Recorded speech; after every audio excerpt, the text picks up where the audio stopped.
Dando sequência à série de vídeos contando a história de vida de grandes personagens dessa nossa história, hoje eu vou falar nada mais nada menos sobre o maior propagador do cristianismo de todos os tempos. E que fez isso no momento mais crucial da história cristã, ou seja, logo no início, quando a perseguição sobre os cristãos era extremamente pesada. Eu vou falar sobre o apóstolo Paulo, ou São Paulo se preferir, já que seus esforços em cristianizar o mundo o tornaram um santo da igreja, um título conferido àqueles que desempenharam um papel digno de muito reconhecimento e que servem de exemplo para nós, os demais cristãos. E quando se fala de apóstolo Paulo, eu nem preciso mensurar aqui, a importância dele na construção da doutrina cristã. Para você ter uma ideia, dos 27 livros do Novo Testamento, 13 são de autoria de Paulo, praticamente metade. Então, assim, aí você já começa a ter noção da grandeza do apóstolo. Então, qualquer tentativa minha aqui de exaltar a importância de Paulo ainda é muito pouco para o que de fato ele representa. Pois bem, mensurar a grandeza de Paulo é praticamente impossível, mas contar a história de vida dele, resumidamente, não. E é isso que nós vamos fazer aqui hoje. O que será que ele fez durante a sua vida? É isso que nós vamos descobrir. Paulo de Tarso, originalmente chamado de Saulo por sua origem judaica, nasceu provavelmente no ano 5 depois de Cristo, na cidade de Tarso, na Cilícia, onde hoje fica a Turquia. Paulo era filho de judeus, porém seus pais gozavam dos benefícios da cidadania romana. O Império Romano, é importante lembrar, dominava grande parte da Europa, do norte da África e do Oriente Médio no primeiro século, e ser cidadão romano era uma grande vantagem em detrimento dos que não eram, e por ser filho de cidadãos romanos, Paulo também adquiriu os mesmos privilégios. Não só isso, o próprio nome Paulo tem uma origem romana. Mas pouco se sabe sobre a infância de Paulo. Mas fato é que ele saiu ainda cedo de Tarso, sua cidade natal, ainda muito novo. Saiu para ser educado em Jerusalém por Gamaliel, que foi um grande educador fariseu e doutor da lei, que era muito famoso na sua época, por sinal. E seguindo a tradição da família, Paulo também se tornou um adepto da seita farisaica. Infelizmente, em sua juventude, Paulo não era o que nós podemos chamar de um fã do cristianismo. Tanto é que após ele assistir o apedrejamento de Estevão, o primeiro mártir cristão, Paulo tomou gosto pela coisa e se tornou um ativo perseguidor da Igreja de Cristo. Em sua empreitada contra os cristãos, Paulo, que na realidade era mais conhecido como Saulo, ele tinha 2 nomes, um hebreu e um romano, ele ficou muito famoso por liderar campanhas de perseguição contra cristãos. Qualquer um que Paulo encontrasse e que fosse identificado como seguidor de Cristo era imediatamente levado prisioneiro até Jerusalém. E esse era o objetivo maior de Paulo, destruir o cristianismo primitivo. Algo que lhe conferia uma posição privilegiada frente ao sumo sacerdote e frente aos judeus que apoiavam esse combate. Mas como nós sabemos, isso não iria ficar assim por muito tempo, Paulo havia de mudar. E num certo dia, quando Paulo se encaminhava à cidade de Damasco para buscar mais cristãos e jogá-los na prisão, ele estava prestes a vivenciar uma brusca conversão ao cristianismo, passando agora da condição de perseguidor a perseguido. Isso mesmo, Paulo, que até então reconhecia Jesus como um impostor e que estava convicto que sua sina era perseguir e eliminar cristãos, e que essa supostamente era a vontade de Deus, agora ele se tornou um homem diferente, não só seguidor, como propagador do cristianismo. Mas como se deu essa transformação? Da seguinte forma, no meio do trajeto até Damasco, eis que Paulo viu surgir uma luz muito forte que logo o cegou, e ouviu uma voz que lhe questionava o motivo de sua perseguição. Essa era a voz do Senhor Jesus, transformando um inimigo declarado do cristianismo em um de seus apóstolos. Deste momento em diante, Paulo foi batizado e começa a sua missão de pregação sobre o Evangelho de Cristo. Em sua volta a Jerusalém, logo ele foi recebido com muita desconfiança pelos cristãos que ali moravam. Já que Paulo aterrorizava a vida dos seguidores de Cristo, uma conversão tão rápida assim parecia bom demais para ser verdade, Só que Barnabé, um cristão que acompanhava Paulo durante seu início na vida cristã, convenceu os discípulos de Jerusalém sobre a mudança de Paulo e o apresentou à igreja. Porém, a sua estadia em Jerusalém não seria tão longa. Como eu disse, o perseguidor passou a ser perseguido, e os judeus da região estavam loucos para assassinar Paulo. Então, tendo que se mudar, Paulo volta para sua cidade de origem, Tarso. Mas pouco tempo depois, Barnabé solicitou que Paulo fosse a Antioquia para auxiliá-lo em uma missão evangelística entre os gentios. E o período em que Paulo lá ficou em Antioquia, cerca de 1 ano mais ou menos, foi muito importante para que ele encontrasse verdadeiramente sua missão no meio cristão. E ele estava certo que seu dever era a conversão de gentios ao cristianismo.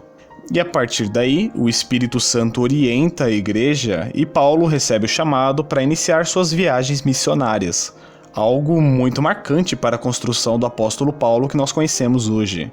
Ao todo, foram 3 grandes viagens evangelísticas de Paulo que ocorreram dentro de um período de 10 anos.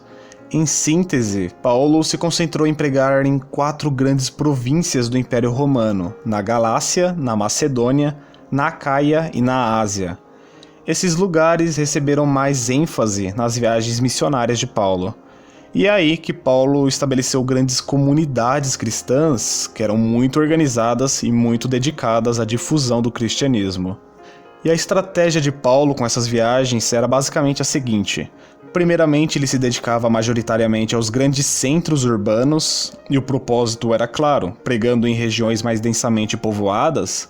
A pregação alcançaria um número elevado de pessoas num tempo menor e, por consequência, com o tempo, os convertidos destes grandes centros espalhariam também a mensagem em cidades vizinhas, cidades menores.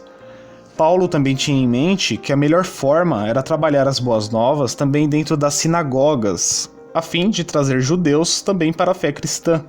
Com isto, Paulo discutia a validade da antiga lei após a vinda do Messias e como as profecias apontavam para Jesus como sendo o Messias prometido, a fim de convencer tanto judeus como gentios prosélitos de que Jesus Cristo era realmente o Messias. Ao formar uma nova comunidade de cristãos, Paulo mantinha contato com eles, sempre retornando para visitá-los, mas quando ele não podia, Paulo enviava suas tão reconhecidas e prestigiadas epístolas com o propósito de orientá-los e sempre reavivar a pregação do evangelho nessas comunidades. Como eu já disse no comecinho desse vídeo, no total, 13 cartas fazem parte do cânon do Novo Testamento e que foram escritas pelo apóstolo Paulo. Basicamente, as epístolas paulinas, como são chamadas, se resumem a documentos destinados a algumas comunidades cristãs específicas que forneciam grandes ensinamentos desde sobre a pessoa de Jesus Cristo, a doutrina da salvação, até sobre como um cristão deve agir em determinados momentos, e a vida cristã no geral.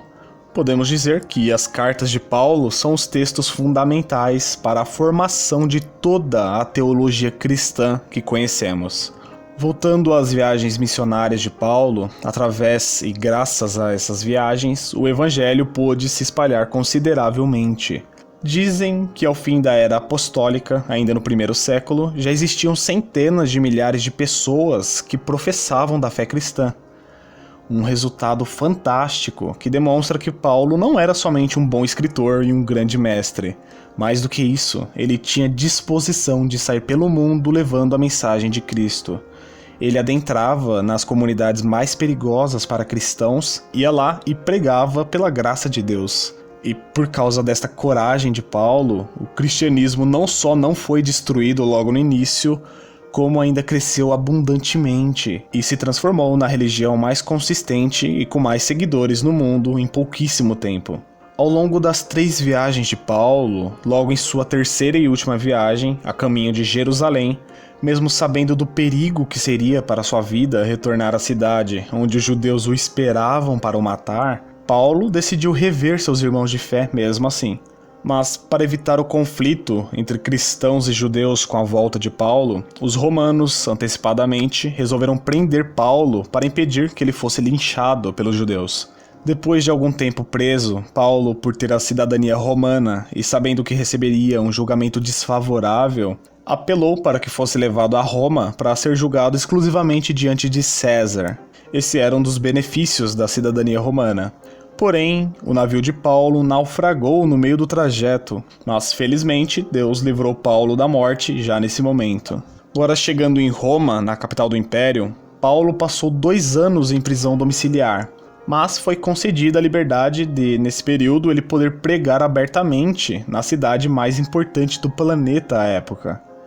Até que chega o ano de 67 d.C., e mesmo a Bíblia não descrevendo como se deu os eventos da vida de Paulo a partir de sua prisão em Roma, diz a tradição da igreja que Paulo acabou por ser executado pelos romanos, decapitado, um fim muito cruel, mas que era muito comum para os cristãos daquela época. Quem se aventurava pregando o evangelho encontrava muitas, mas muitas dificuldades por causa da perseguição intrínseca da época.